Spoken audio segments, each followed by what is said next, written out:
Il y a 8 ans, on m'a convaincu de faire un voyage en camping que je n'oublierai jamais. Et ce, pour de mauvaises raisons. Je n'ai jamais aimé les activités de plein air. Mon idée d'un bon moment implique des jeux vidéo et des plats à emporter. Pas de dormir à même le sol et de cuisiner sur un feu. Mais mon partenaire Chris était différent. C'était un campeur chevronné, équipé de tout le matériel imaginable. Installé dans sa fidèle Jeep, il avait le don de trouver les endroits parfaits pour camper, loin de la foule des campings désignés. Un vendredi après-midi, Chris m'a convaincu de me joindre à lui pour un week-end de camping dans les montagnes rocheuses. Il m'a assuré que ce serait un changement rafraîchissant par rapport à nos habitudes et m'a promis une expérience géniale. Géniale. À contre-cœur, j'ai accepté. Nous nous sommes dirigés vers les montagnes rocheuses et le soleil a plongé sous l'horizon alors que nous nous enfoncions dans la nature. Alors que le ciel se peignait en nuances d'orange et de violet, Chris a trouvé un endroit qu'il jugeait parfait. Il était isolé, entouré d'arbres imposants et du son lointain d'un ruisseau. Nous avons planté notre tente, ramassé du bois et commencé à faire cuire des hot dogs sur le feu. À la tombée de la nuit,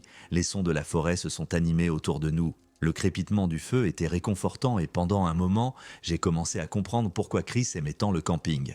Mais alors que nous étions sur le point d'entamer notre repas, nous l'avons entendu. Un cri. Au début, c'était un faible cri, comme celui d'un animal en détresse, mais à mesure qu'il s'amplifiait, il devenait clair qu'il s'agissait d'un cri de femme qui résonnait à travers les arbres. Ce cri était empreint d'une telle terreur qu'il m'a fait dresser les cheveux sur la nuque. Nous nous sommes tous deux figés, nous regardant l'un l'autre avec incrédulité. « Aidez-moi, s'il vous plaît, que quelqu'un m'aide !» La voix était plus proche, désespérée et pleine de panique. Sans dire un mot, Chris est entrée en action. Elle éteint rapidement le feu et commence à rassembler nos affaires. Mes mains tremblaient tellement que je pouvais à peine l'aider. Les cris continuaient, tous plus désespérés les uns que les autres, jusqu'à ce qu'un hurlement à glacer le sang se fasse entendre et s'interrompe brusquement, laissant place à un silence inquiétant. « Nous devons sortir d'ici », chuchota Chris avec insistance. Nous avons mis tout le matériel dans la Jeep et sommes montés à bord. Chris a appuyé sur l'accélérateur et nous avons dévalé la piste étroite et accidentée, les phares perçant l'obscurité. Mon cœur battait la chamade I et j'ai cherché le téléphone à tâtons. Les mains tremblantes, j'ai composé le 911, priant pour que le signal soit suffisant pour passer l'appel. « 911, quelle est votre urgence ?» La voix de l'opératrice a été une bouée de sauvetage au milieu du chaos. J'ai rapidement expliqué ce que nous avions entendu, la voix tremblante. L'opérateur nous a dit de rester sur la ligne 2001 et de continuer à rouler vers la route principale où la police nous attendrait. Nous avons continué. Silence intense. Le seul bruit était le crissement du gravier sous les pneus et mon souffle court. Enfin, après ce qui m'a semblé être une éternité, nous avons aperçu la lumière de la route principale. Le soulagement m'a envahi, mais il a été de courte durée. Juste au moment où nous avons atteint la route, les phares ont éclairé une silhouette encapuchonnée qui traînait un grand et lourd sac. La silhouette s'est immobilisée et pendant un bref instant, nous nous sommes regardés l'un l'autre. Puis, comme si nous l'avions stimulé, il a laissé tomber le sac et s'est enfui dans les bois. Quelques instants plus tard, des lumières rouges et bleues sont apparues et la police est arrivée. Nous leur avons indiqué la direction dans laquelle l'homme s'était enfui. 2 agents se sont lancés à sa poursuite. Les autres agents se sont approchés prudemment du sac.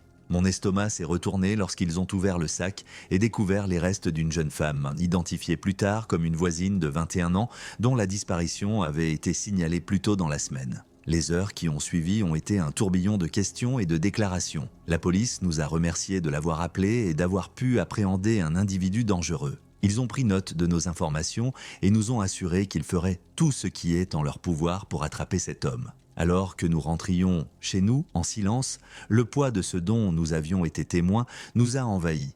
Nous n'avons jamais su si l'homme avait été arrêté. La police nous a tenus informés pendant un certain temps, mais elle a fini par cesser d'appeler. Chris et moi n'avons pas beaucoup parlé de cette nuit-là. Lorsque le choc initial s'est dissipé, nous n'en avions pas besoin. Le souvenir de ces cris et la vue de ce sac nous hantaient de tous les deux. Cette expérience a brisé toutes les illusions que j'avais sur la sécurité de la nature.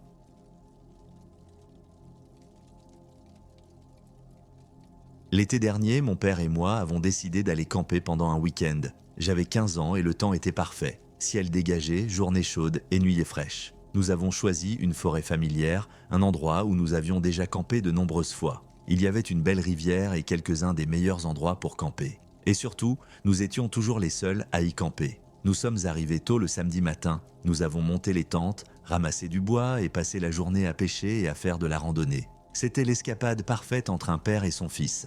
À la tombée de la nuit, nous étions épuisés. Après un dîner copieux préparé sur le feu de camp, Nous nous sommes glissés dans nos sacs de couchage. Nous nous sommes glissés dans nos sacs de couchage et nous nous sommes rapidement endormis.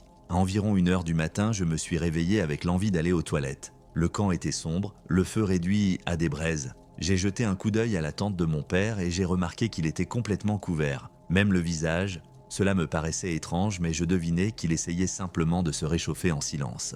J'ai pris ma torche et je me suis enfoncé dans la forêt. Sur le chemin du retour, j'ai remarqué quelque chose qui m'a fait frissonner. La tente de mon père était ouverte et il n'y avait aucune trace de lui. Ma première pensée fut qu'il s'était aussi levé pour aller aux toilettes. Je décidai de l'attendre près du feu, mais au fil des minutes, l'inquiétude commença à me ronger. Les premières lueurs de l'aube perçaient à travers les arbres lorsque j'ai enfin entendu la voix de mon père derrière un arbre près de sa tente. Il a dit « Ce n'est pas moi ». Je me suis figé. Je me suis retourné lentement pour voir mon père sortir de derrière l'arbre, le visage pâle et les yeux écarquillés par la peur. « Fais tes bagages. Nous partons maintenant », dit-il d'une voix tremblante. « Mais qu'en est-il de nos tentes, de notre équipement ?» protestai-je. « Laisse-les », insista-t-il. « Prends ton sac à dos et allons-y. » Sans un mot de plus, nous avons mis l'essentiel dans nos sacs à dos et nous nous sommes dirigés vers la voiture, laissant tout le reste derrière nous. Mon cœur battait la chamade tandis que nous roulions sur le chemin de terre qui s'éloignait du camp. Une fois dans la voiture, j'ai demandé ce qui s'était passé. Mon père a pris une grande inspiration, ses jointures étaient de blanche alors qu'il tenait le volant. « Quand tu t'es endormi, je me suis rendu compte que nous manquions de provisions. Je ne voulais pas te réveiller, alors j'ai conduit jusqu'à la porte la plus proche. Cela a pris plus de temps que prévu. Quand je suis revenu, j'ai vu quelqu'un se faufiler dans ma tente. Je l'ai regardé avec incrédulité. « Zweitosendin, il y avait quelqu'un dans ta tente. Qu'est-ce que tu as fait ?» Je me suis caché derrière un arbre et j'ai fait le guet. Je voulais m'assurer qu'il ne s'approchait pas de toi. Qui que ce soit, ils sont restés dans ma tente toute la nuit. Je n'ai pas osé bouger jusqu'à ce que je te voie te lever et aller aux toilettes. C'est à ce moment-là que j'ai essayé de te prévenir. La prise de conscience m'a frappé comme un coup de poing dans l'estomac. Quelqu'un était entré dans la tente de mon père, à quelques mètres de l'endroit où je dormais. Je me souvenais de la silhouette masquée que j'avais vue à mon réveil. J'avais pensé que c'était mon père, mais non, c'était quelqu'un ou quelque chose d'autre. Pendant le reste du trajet, nous sommes restés silencieux, perdus dans nos pensées. Je n'arrivais pas à chasser de mon esprit l'image de cette silhouette masquée. Zweitosendin. Nous n'avons jamais su qui était dans notre camp et pourquoi. Lorsque nous sommes revenus plus tard dans la semaine avec un groupe d'amis pour récupérer notre équipement, tout avait disparu. Il n'y avait aucune trace de nos tentes, de nos ustensiles de cuisine. Rien. C'était comme si nous n'avions jamais été là. Depuis ce jour, mon père et moi n'avons plus jamais campé. Nous évitons le sujet dès qu'il est abordé, mais le souvenir persiste comme une ombre sur ce qui aurait dû être un moment heureux. Aujourd'hui encore, alors que j'écris ces lignes, je ne peux m'empêcher de sentir un frisson me parcourir l'échine.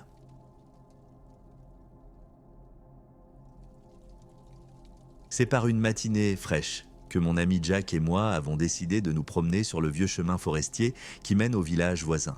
Mon fidèle chien Max trottait à nos côtés, sa laisse attachée mais pendante à son collier. Max était un bon chien, obéissant et calme, sauf lorsqu'il rencontrait quelque chose d'étrange. Le sentier serpentait à travers la forêt et son feuillage d'automne éclatant jetant un kaléidoscope de couleurs sur le sol. Nous avons marché dans un silence confortable, avec pour seule compagnie le bruissement des feuilles sous les pieds et le gazouillis occasionnel d'un oiseau. Le chemin était large et dégagé, avec des arbres imposants de chaque côté, dont les branches formaient une arche naturelle au-dessus de nous. Alors que nous approchions du bout du chemin avec un village à peine visible au loin, Max s'est soudainement réveillé, ses oreilles se sont dressées et il a poussé un faible grognement. Avant que nous ayons pu réagir, il courait vers le haut d'une colline voisine, la laisse à la main. « Max, reviens !» criai-je. Mais il était déjà à mi-chemin de la colline, fixant quelque chose au sommet. J'ai plissé les yeux contre la lumière du soleil et j'ai vu un homme immobile et silencieux. « Yuzand, mon pote, c'est quelqu'un que tu connais ?» demanda Jack en se couvrant les yeux de sa main. Le personnage était étrangement immobile, presque comme une statue. Il semblait trop habillé pour le temps chaud. Il portait un long manteau et peut-être un chapeau. « Max. »« Ici, mon garçon, j'ai appelé à nouveau. Cette fois, Max s'est arrêté mais il a continué à regarder la colline en gémissant doucement. Il y avait quelque chose d'étrange dans toute cette scène, un calme inquiétant qui m'a fait frissonner. Lorsque j'ai levé les yeux à nouveau, l'homme avait disparu. Le chemin était large et dégagé, avec quelques arbres épars, mais il n'y avait pas de couvert dense où il aurait pu se cacher. Jack et moi avons échangé un regard inquiet. « As-tu vu où il est allé ?» Jack a secoué la tête. « Mais il était juste là. Comment a-t-il pu disparaître ?» Nous remontâmes prudemment la colline, Max à mes côtés, le corps tendu et alerte. À l'endroit où se trouvait l'homme, il n'y avait aucune trace de lui. À la place, nous avons trouvé une croix décorative noire plantée dans le sol. Elle était vieille et usée, sans inscription ni marque. « C'est étrange », murmura Jack en regardant autour de lui. « Il n'y a pas de chemin, il n'a pu aller nulle part. Peut-être était-il un chasseur, suggérai-je ?» Même si les mots sonnaient un creux, la silhouette semblait inhabituellement grande et menaçante, et presque inhumaine. Jack pensait avoir vu l'homme vêtu de noir, mais j'étais convaincu qu'il était vêtu de vert foncé, comme l'habit d'un chasseur. Alors que nous descendions la colline, une forte odeur emplit soudain l'air, âcre et piquante, comme un court-circuit. Max gémit et se pressa contre ma jambe, la queue entre les jambes. « Tu sens ça ?» demande Jack en fronçant le nez. « Oui, c'est comme si quelque chose brûlait. » You sand, l'odeur devient plus forte. Un sentiment d'effroi nous envahit. Max a commencé à paniquer, à tirer sur la laisse et à aboyer frénétiquement. « Sortons d'ici », j'ai dit, et nous nous sommes précipités sur le sentier. Max nous tirait dessus. L'odeur s'estompait au fur et à mesure que nous avancions, mais le sentiment de malaise persistait. Lorsque nous avons finalement atteint le village, nous nous sommes arrêtés dans un restaurant local pour manger un morceau et nous calmer. L'atmosphère accueillante et animée contrastait avec le silence inquiétant de la forêt. « Savez-vous quelque chose à propos d'une croix noire sur la colline ?» demanda Jack à la serveuse qui apportait les boissons. Elle fronce les sourcils pensive. « Je ne peux pas dire que je le sache. Je n'ai jamais entendu parler d'une croix là-haut. Êtes-vous sûr que ce n'était pas un marqueur ou quelque chose comme ça ?» Non, c'était bien une croix, je l'ai dit, et nous avons vu un homme, mais il a disparu. C'était très étrange, la serveuse a haussé les épaules, je ne connais pas les histoires de fantômes ou les légendes. Peut-être que c'était son imagination qui lui jouait des tours, mais elle n'avait pas eu l'impression que c'était un tour. La réaction inhabituelle de Max suffit à rendre cette rencontre significative. C'était un chien calme, peu enclin à la panique. En quittant le restaurant, je n'arrivais pas à me débarrasser du sentiment que nous étions observés. Le soleil se couchait et projetait de longues ombres sur la ville. J'ai regardé dans la forêt, m'attendant presque à voir la grande silhouette qui se profilait à la lisière des arbres, mais il n'y avait rien. Le chemin du retour était tendu. Chaque bruissement de feuilles, chaque craquement de brindilles nous faisait sursauter. Max restait près de nous, dressant l'oreille à chaque bruit. L'odeur de brûlé s'était estompée, mais le souvenir était resté, ainsi que l'image de l'homme et de la croix noire. Lorsque nous sommes enfin rentrés à la maison, nous avons essayé de comprendre ce qui s'était passé. La croix, l'apparence étrange de l'homme et la réaction de Max laissaient-ils présager quelque chose de surnaturel? Les jours passent et l'expérience nous hante. Chaque fois que je marchais avec Max, je ne pouvais m'empêcher de regarder la colline, m'attendant à revoir la silhouette. Mais elle avait disparu, ne laissant derrière elle que des questions. Un sentiment de malaise persistant. Parfois, tard dans la nuit, je croyais sentir à nouveau cette odeur âcre et piquante. Et je me réveillais en sueur froide, avec l'image de la croix noire bien présente dans mon esprit. Ce que nous avons rencontré ce jour-là n'était pas de ce monde, et la peur qu'il nous a inspirée est restée une ombre noire sur nos vies. Aujourd'hui encore, je me demande si nous connaîtrons un jour la vérité sur le fantôme des collines. Et chaque fois que Max dresse les oreilles, chaque fois qu'il grogne contre quelque chose d'invisible, je ne peux m'empêcher de me souvenir de ce jour-là et de l'homme qui s'est volatilisé.